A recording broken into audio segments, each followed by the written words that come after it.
Hello नमस्कार, कसे आहात तुम्ही सगळे? तर मी आज तुमच्यासोबत एकदम वेगळा असा व्लॉग शेअर करते. कारण आजचं जे रुटीन आहे ना, ते माझं पूर्ण वेगळं आहे. सकाळी सगळं काही आवरून मला जायचं होतं IKEAमध्ये आणि तुम्हाला इथे किचनमध्ये थोडेफार चेंजेस दिसत असतील, तर ते मी पुढे तुमच्यासोबत शेअर करतेच, की काय-काय मला इथे बदल करायचे आहेत आणि त्याचसाठी मी IKEAला जाणार आहे.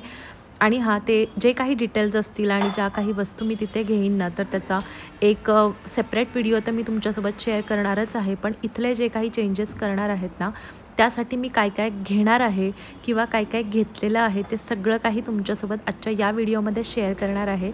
तर त्याआधी मी म्हटलं एक रेसिपी नवीन असं नाही आहे, मी आधी देखील ट्राय केलेली आहे आणि मे बी तुम्ही व्हिडिओजमध्ये बघितलेली असेल. पण आता खूप दिवस झाला शेअर नव्हती केली, तर म्हटलं चला आज शेअर करूया. तर इथे पीठ चाळण्यासाठी आहे ना, हा एक असा स्ट्रेनर मी खूप आधी तुमच्यासोबत देखील शेअर केलेला होता.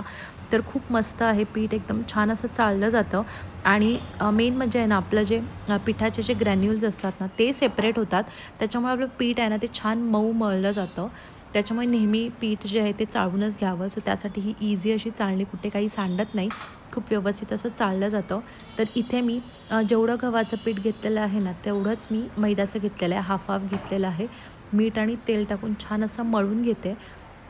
तर आज मी तुमच्यासोबत असा एखादा रोल जो की तुमच्या मुलांना तर आवडेलच आणि कोणतीही भाजी तुम्ही त्या रोलमध्ये टाकली ना, तरी देखील मुलं खूप आवडीने खातील असा रोल आहे. तर मी आत्ता तरी चिकनचा रोल बनवणार आहे. तर तुम्ही जर नॉनव्हेज खात नसाल, तर तुम्ही चिकनला रिप्लेस करू शकता पनीरसोबत.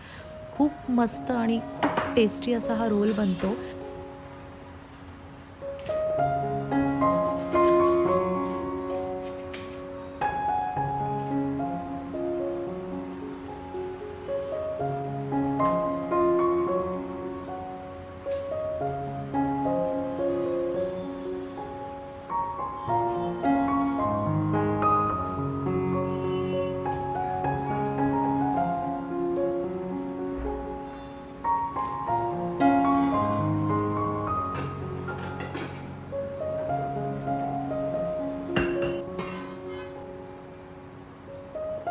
तर मी यासाठी आहे ना, चिकन किमा आदल्या दिवशीच मागवून ठेवला होता, मॅरिनेट करून ठेवला होता, ज्यामुळे ना तो शिजायला जास्त वेळ लागत नाही आणि किमा असल्यामुळे तो एक 5 मिनटामध्ये किंवा जास्तीत जास्त 10 मिनटामध्ये शिजून जातो. काही नाही, आपल्याला फक्त भरपूर असा कांदा घ्यायचा आहे बारीक चॉप करून आणि त्याला फ्राय झाल्यानंतर तुम्ही चिकन किमा ॲड करा आणि त्यानंतर तुम्ही टोमॅटो ॲड करा.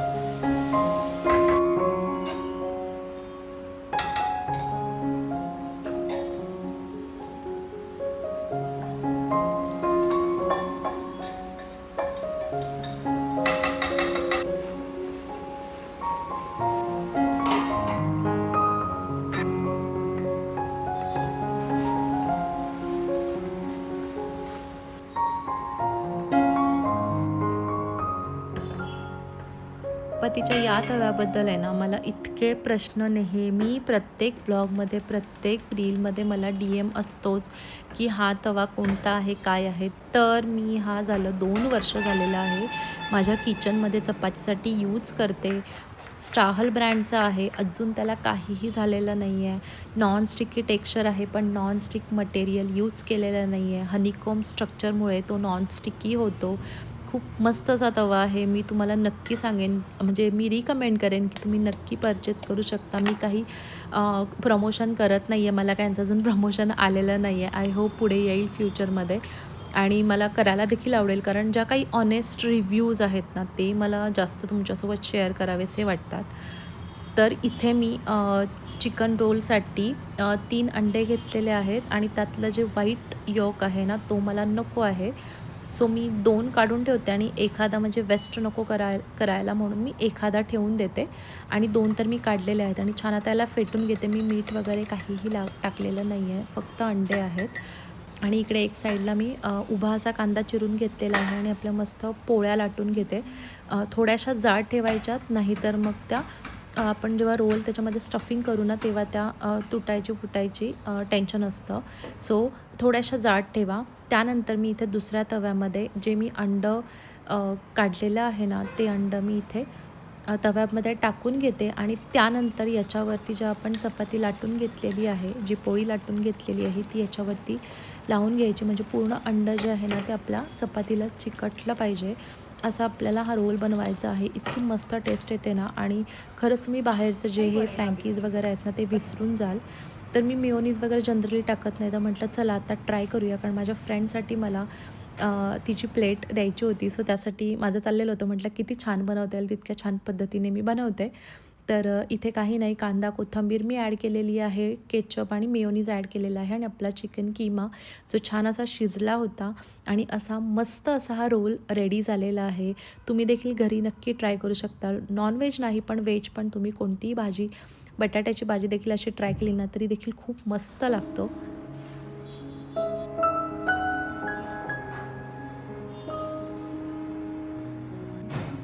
नंतर घरातलं सगळं काही आवरून एक मला शूटचं म्हणजे एडिट करायचं होतं, ते लवकर करून आहे ना पटकन निघालो आणि स्पृहाला देखील मला स्कूलमधून पिक करायचं होतं.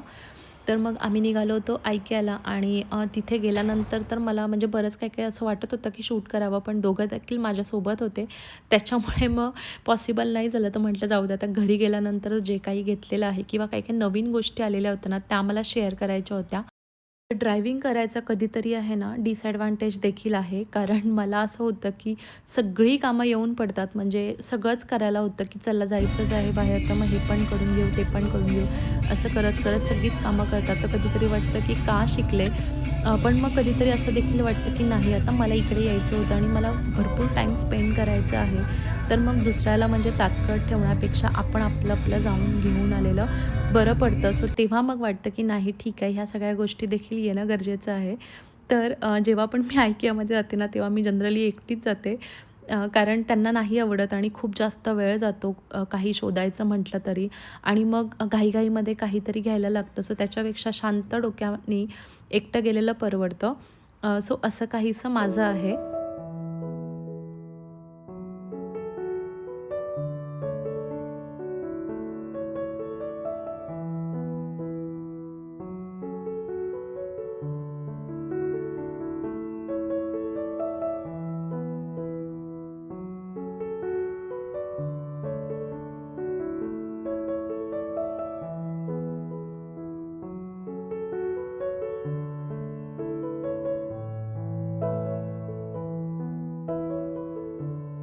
ॲरो आहे.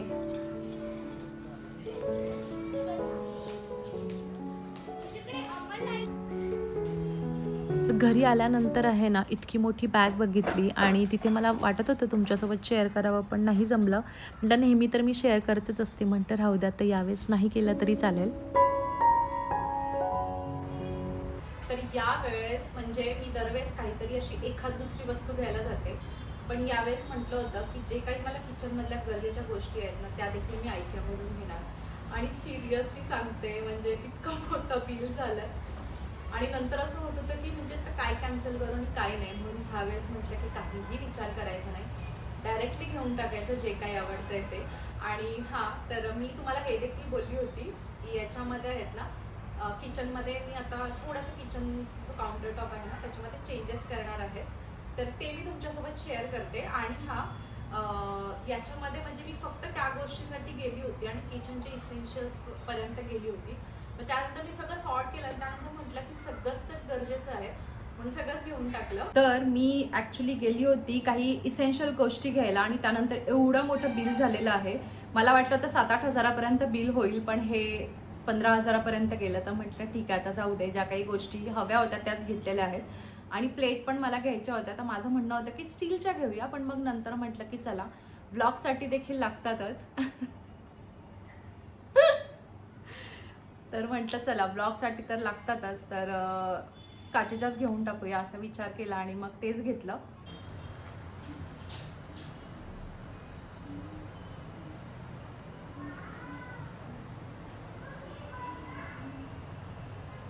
सांगू का, डेली आहे ना झाडांना, सगळ्या झाडांना पाणी टाकायला लागतं. पण हे जे हँगिंगचं एक किचनमध्ये आहे ना, याला नेहमी पाणी टाकायला विसरते. पण टचवूड याला काही होत नाही. व्यवस्थित चालतंय ते आणि छान त्याची ग्रोथ देखील आहे. तर आता म्हटलं लक्षात आलेलंच आहे, तर पाणी टाकून घ्यावं.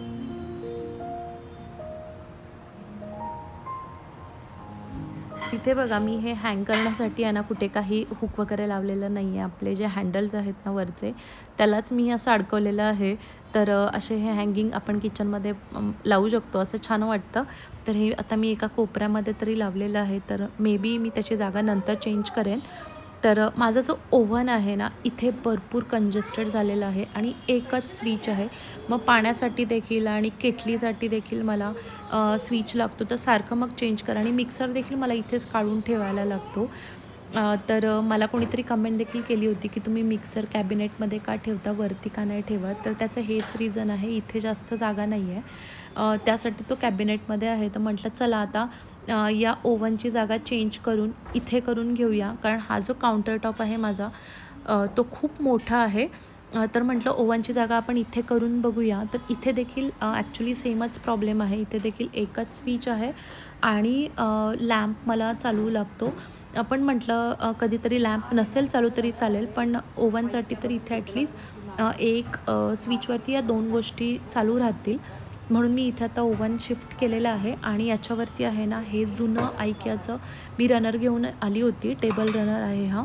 तर तो जुना आहे. तर म्हटलं चला आता त्याच्यावरती ॲज ओव्हन कवर म्हणून टाकून घेऊया, कारण आधी मी गोलवाला टाकलं होतं, पण म्हटलं आता चेंज करूया.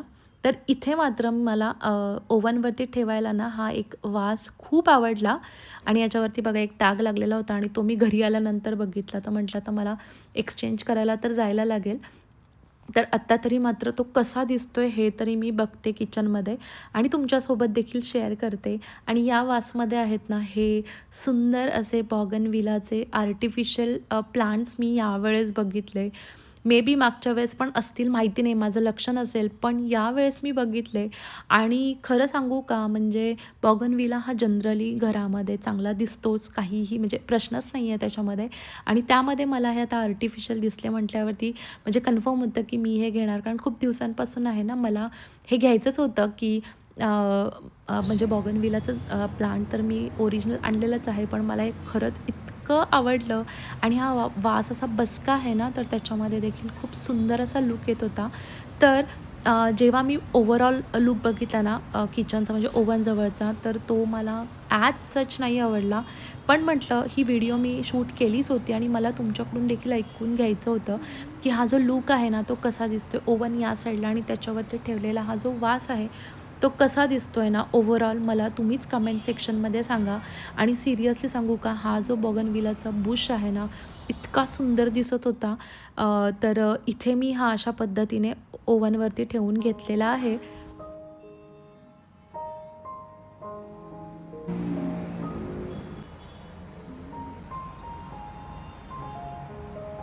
तेव्हा मी हे केलं आणि फायनल बघत होते ना लूक, तेव्हा मला म्हणजे काय माहिती नाही की मे बी खूप कंजेस्टेड झालं असेल ओट्यावरती, पण ऑप्शन नव्हता त्याच्यामुळे मग ठेवायला लागलं. तर मला खरंच तुम्ही सांगा, कारण मला सजेशनची गरज आहे की हे चांगलं वाटतं आहे की नाही. तर इथे मी माझे जे पॉट्स आहेत छोटे छोटे तेलाचे आणि तुपाचे, ते मी इथे ठेवून घेतलेलं आहे. आणि ही जी माझी त्या कोपऱ्यातली रॅक होती ती मी इकडे ट्रान्सफर केलेली आहे. कारण हा जो एरिया आहे ना, हा कोपरा आहे ना, तो यूज देखील होत नव्हता. सो म्हटलं चला इथे ही रॅक ठेवून घेऊया. आणि मसाल्याच्या डब्याची जी रॅक आहे ना ती मी दुसरीकडे शिफ्ट केलेली आहे. आणि हा आहे माझ्या किचनचा ओव्हरऑल लूक. कसा वाटतोय मला नक्की सांगा. मला माहिती नाही की मी हे अरेंजमेंट किती दिवस ठेवणार आहे. तर बघूया मग कसं दिसतंय आणि काय दिसतंय. आणि मला माहिती आहे की तुम्ही मला नक्की सांगाल की तुम्हाला हा लूक कसा वाटला. तर ही आजची व्हिडिओ तुम्हाला कशी वाटली ते देखील सांगा. तर इथेच व्हिडिओ एंड करते. भेटूया अजून एका नवीन व्हिडिओमध्ये. तोपर्यंत तुमची काळजी घ्या. Take care and bye.